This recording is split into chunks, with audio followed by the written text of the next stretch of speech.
He loved her enough to send her to abroad for a better life.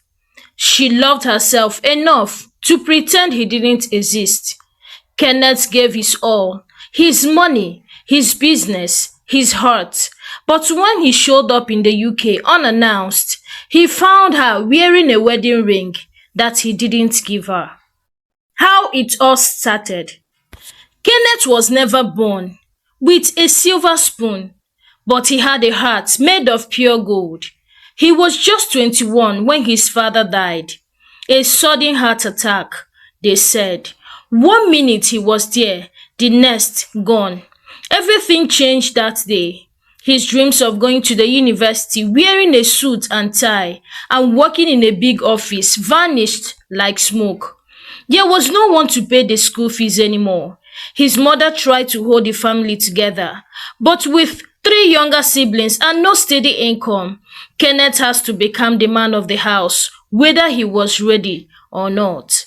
So he entered the street, not the kind of street that swallowed people whole, but the kind that teach you how to hustle, how to manage 500 naira and turn it to 5,000 without stealing, how to survive without selling your soul.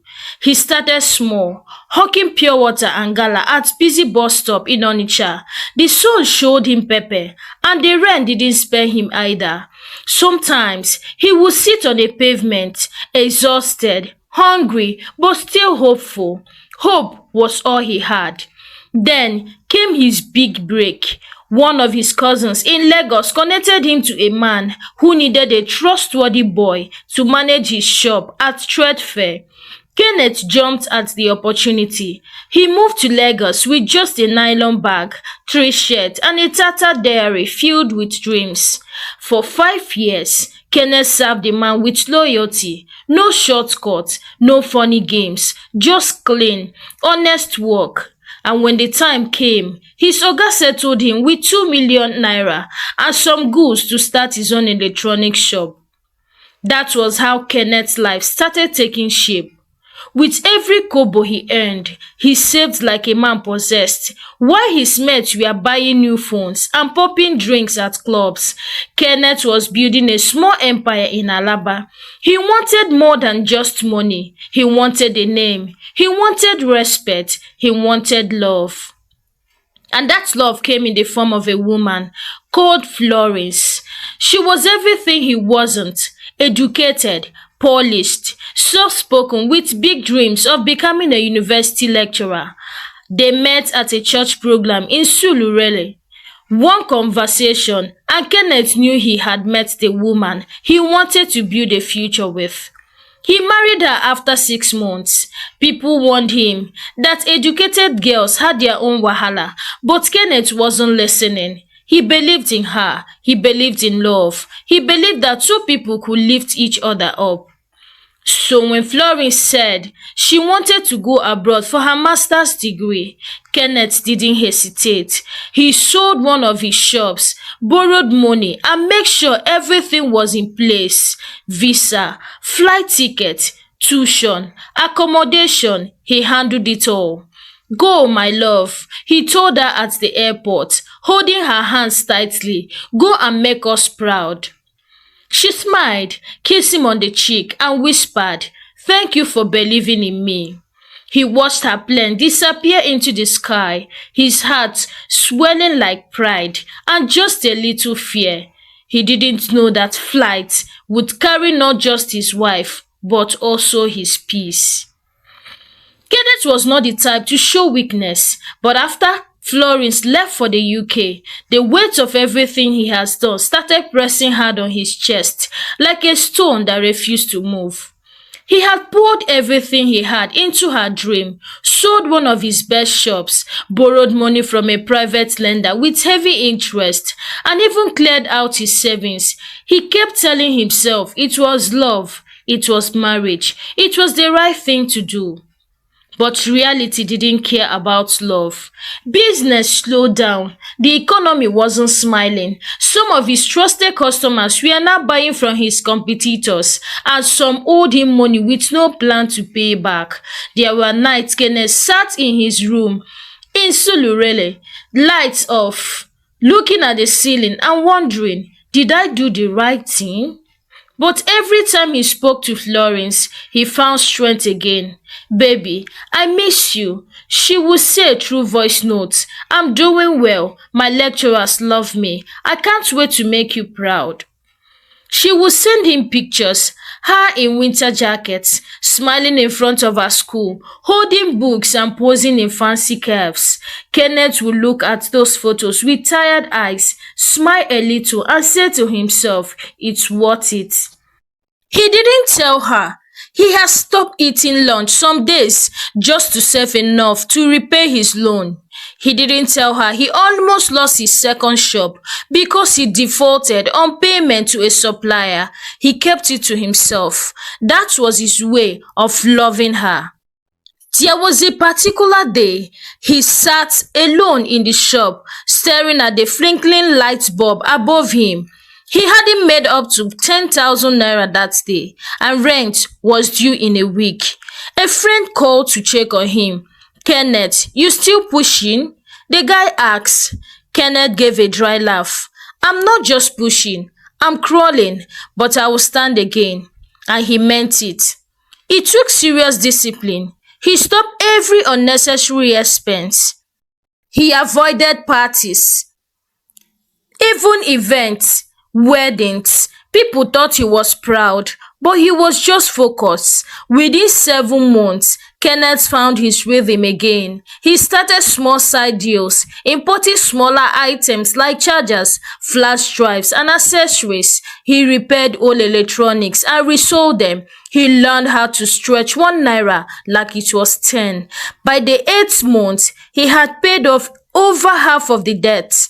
Business picked up. He reopened a new shop, smaller but promising. He was regaining his confidence brick by brick. And all the while, Florence kept calling, sweet words, encouragement, promises of the future. But sometimes, late at night, Kenneth would stare at her photos longer than usual. Her face was changing, her smile wider, her skin glowing. The background in her pictures has changed too. New places, new people, new life. A small thought crept into his mind one night. Would she still come back? He shook it off immediately. No, he told himself, Florence is different. She is not like those other women. She knows what I gave up for her. But even as he smiled at her next video calls, something in his heart began to whisper a warning he didn't want to hear.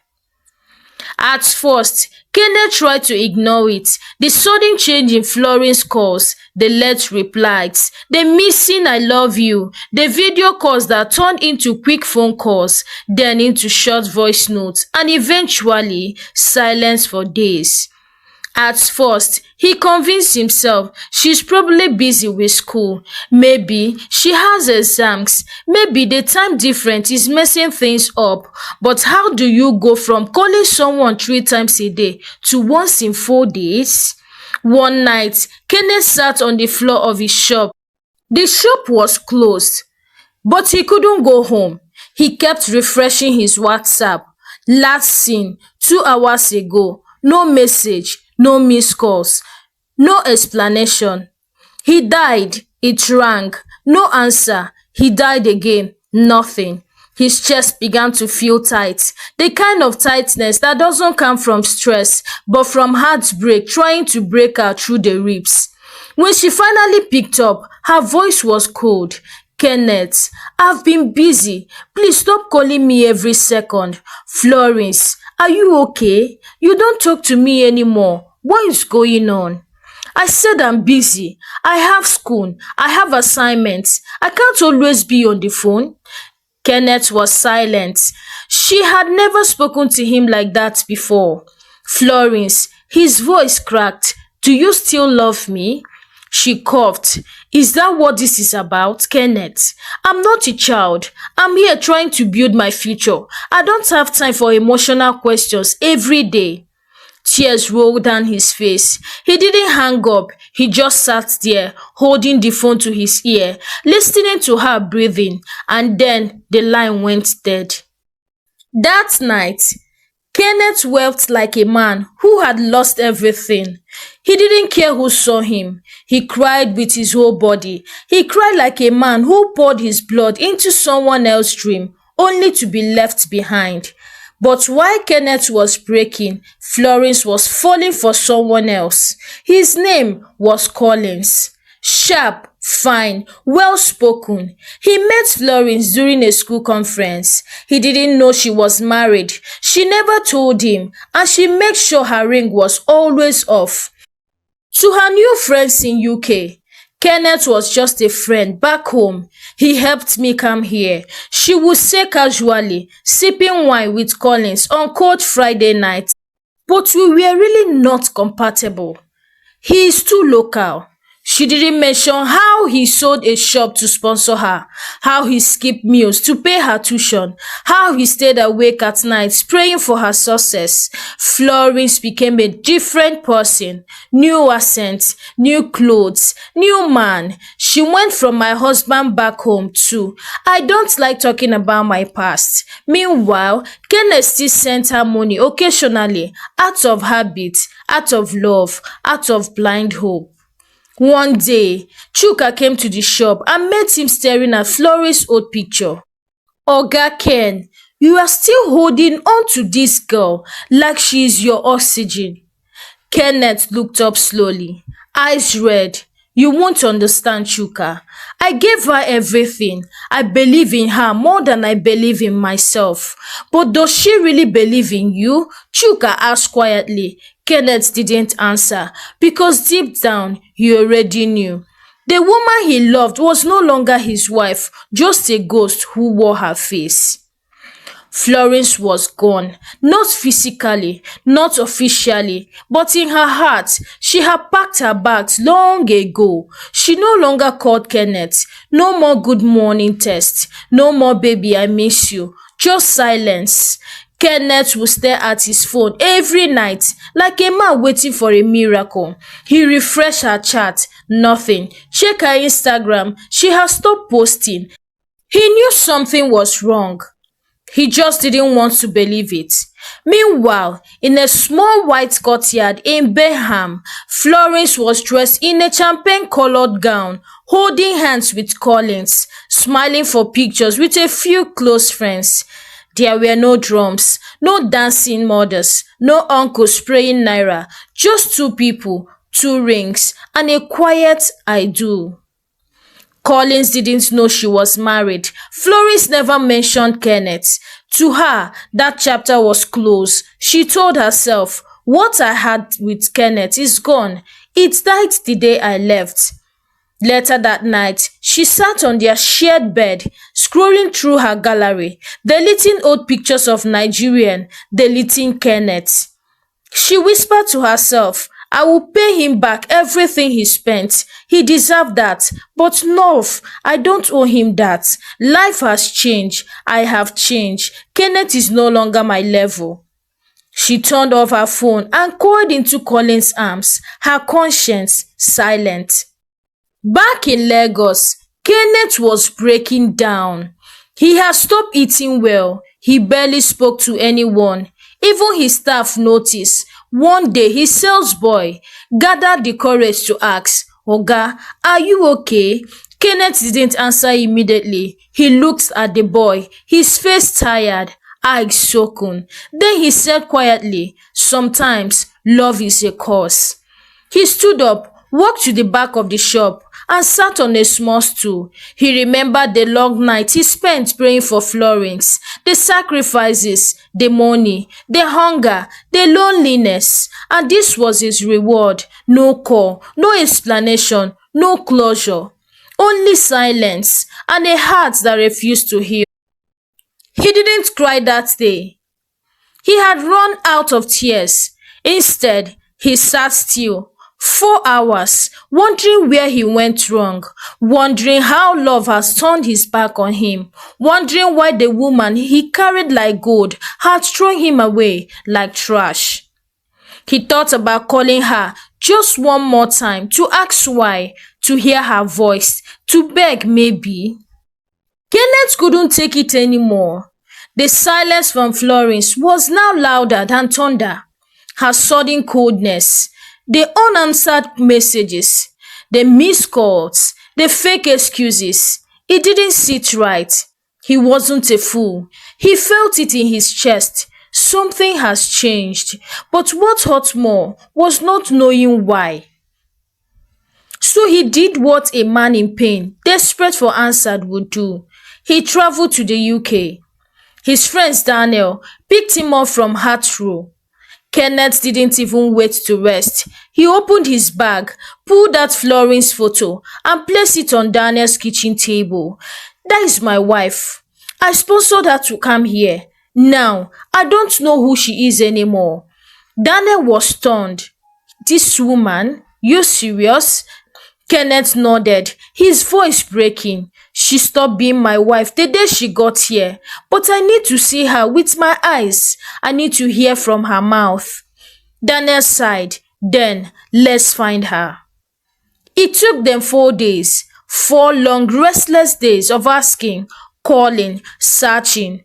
Then, on a windy Friday afternoon, outside a bookstore, Daniel spotted her. She was holding another man's hand, smiling, laughing like life had never been better. She wore the same smile Kenneth used to cherish, the same laugh he once fought hard to hear on his worst days.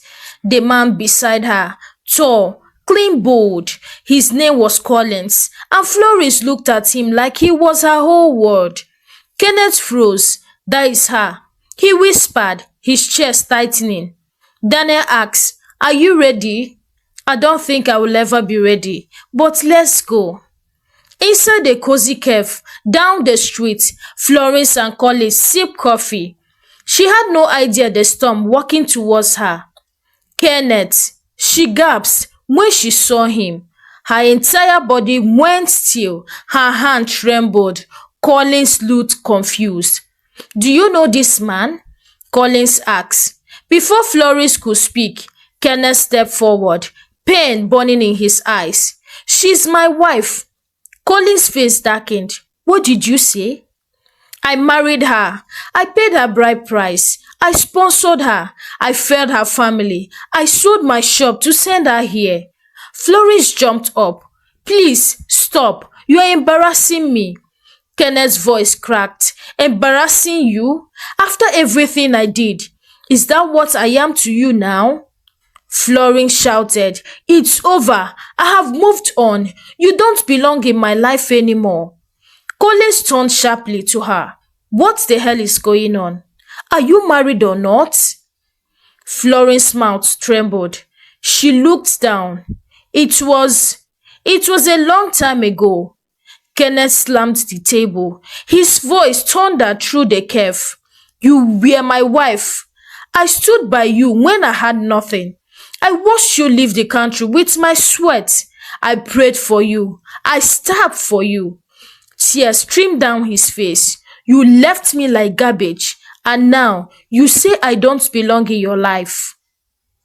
Collins stepped back, his voice trembling with rage. You lied to me, Florence. You never told me you were married.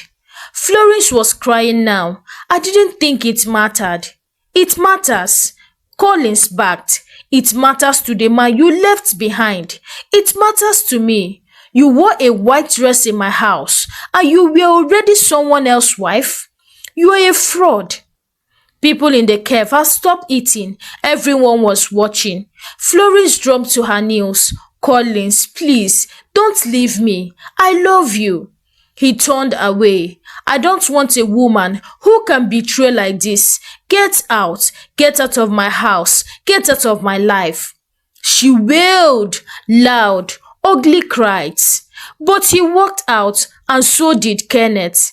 And he passed her. He looked down, broken but proud.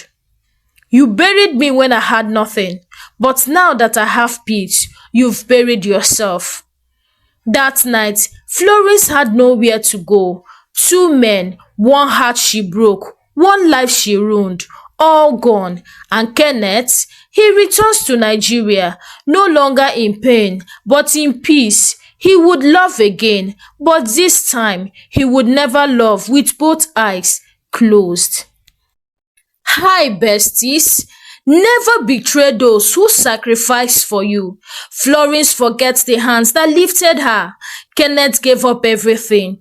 His shop, his savings, his comfort for her education and future. Betraying such sacrifices shows a lack of character and conscience. The worst kind of betrayal is turning your back on the one who believed in you when no one else did. Money and status can't replace loyalty and respect. Florence rejected Kenneth not because he hurt her, but because she believed he no longer matched her level. She allowed pride to destroy her. True relationships are built on loyalty and respect, not money or social status. No matter how far lies goes, truth will always catch up, and it never knocks before entering. Don't use people as a stepping stone. Florence treated Kenneth like a ladder, only useful until she climbed higher. But the moment she pushed him away, her world collapsed. When you use people to rise, you may end up falling alone. In addition, gratitude matters. Don't destroy a loyal heart. Truth always comes to light. Don't let pride ruin love. And never forget the people who stood by you when you were nothing. This story teaches that betrayal may seem sweet in the moment, but it always leaves behind a bitter aftertaste. Thank you for watching this story. Hi besties, what moral lesson did you learn from this story?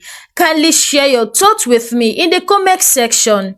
Like this story, give this story a thumbs up, share this story to someone who might be interested. Subscribe to this YouTube channel if you've not done so by now, until I bring interesting and educative story your way. Bye!